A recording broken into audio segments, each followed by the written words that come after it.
ร้านเรือนรสค่ะ ชอบปลากระพงนึ่งจิ้มแจ่วปลามันตัวใหญ่แล้วก็น้ำจิ้มเขาอร่อยร้านเรือนรสค่ะ ชอบแกงคั่วเนื้อปูอะค่ะ เนื้อปูได้เยอะมากแล้วก็กลมกล่อมอะค่ะ เด็ดมากๆในย่านนี้นะคะ นั่นก็คือร้าน เรือนรถนั่นเองค่ะร้านนี้เนี่ยไม่ว่าจะเป็นแบบบรรยากาศหรือว่าอาหารนะคะ ก็อร่อยค่ะ เราอย่าพูดพร่ำทำเพลง ไป เยอะ เราไปจ้องของกินกันเลย โอเคแล้วไม่ต้องอย่างนี้ ไป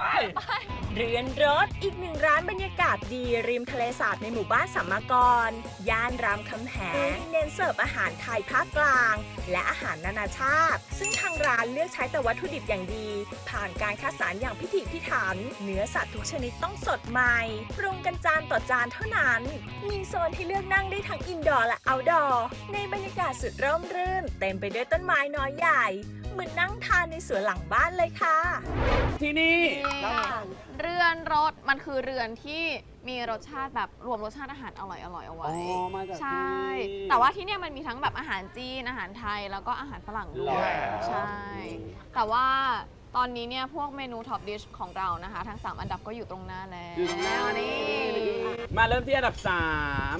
คือ ใช่แกงเขียวหวาน ถ้าไม่ เนื้ ห อ วานล่ะ เสิร์ฟพร้อมโรตีเขาบอกว่าเนื้อเนี้ยมันเป็นแบบเนื้อโคขุนเขาเป็นเนื้อน่องโคขุนแบบคัดมาแล้วมันดีมันจะดึกๆมีแบบเป็นส่วนที่เป็นเอ็นที่ไว้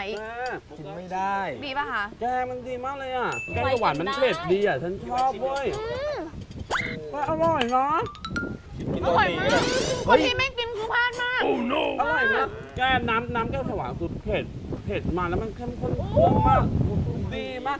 น้ำแกงเขียวหวาน แต่มีความรู้สึกว่ามันไม่ใช่น้ำแกงเขียวหวานแบบข้น ข้นๆ แต่รสชาติมันเข้มข้นมาก แต่ว่ามันไม่ได้มันแบบ ใช่ เลี่ยนไง อุ๊ยอร่อยใจ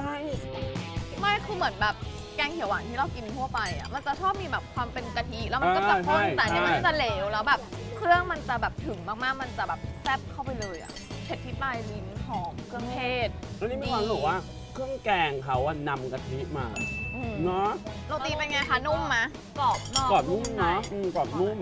แต่ถ้าเกิดว่าใครที่แบบว่าอยากกินแบบโรตีอย่างเงี้ยเขาก็คิดแผ่นละ 25 บาท เอาหรอ ใช่ ก็สั่งได้เลย ขายโรตีแยกด้วยใช่ไหม ใช่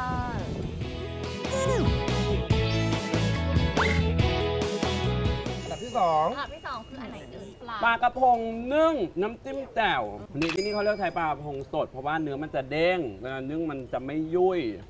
กินคู่กับเนี่ยผักนึ่งต่างๆแล้วก็สำคัญเผาให้มันหอมอ่ะแล้วเอามาโขลกกับหอมกระเทียมแล้วก็มะเขือเทศปิ้ง ให้หอม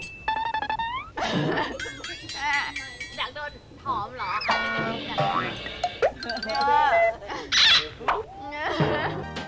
อันนี้เป็นน้ำจิ้มแจ่วโดยเฉพาะของทางร้านนะเพราะมันไม่เหมือนน้ำจิ้มแจ่วอื่นเลยอ่ะขนาดพี่กินมันมีความรู้สึกมันเหมือนเนี่ยน้ำพริกหนุ่มอ่ะน้ำพริกหนุ่มเผ็ดๆอ่ะไม่ได้ใส่ปลาร้าด้วยนะ ผมก็กินได้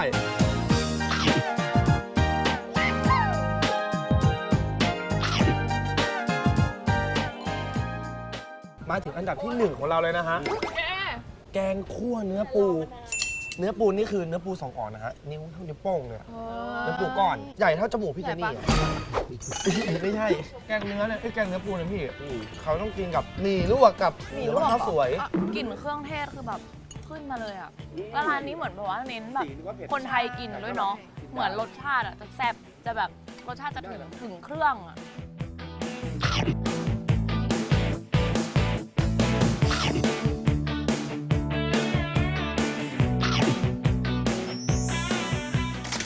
อันนี้โอเค อร่อย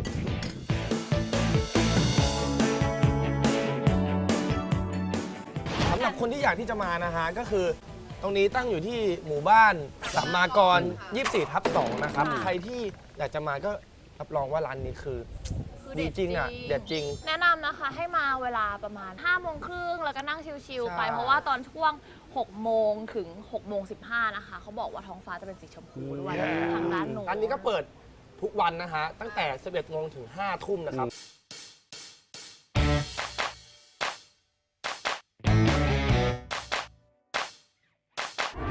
แล้วเสาร์หน้ากลับมาติดตามทีมเกิร์ลได้ใหม่นะคะ เราจะพาไปชิมย่านไหนนะคะอาจจะเด็ดขนาดไหนติดตามได้ทุกวันเสาร์บ่ายโมงตรงทางช่อง TVM25 กับรายการทีมเกิร์ลไปแล้วสวัสดีค่ะ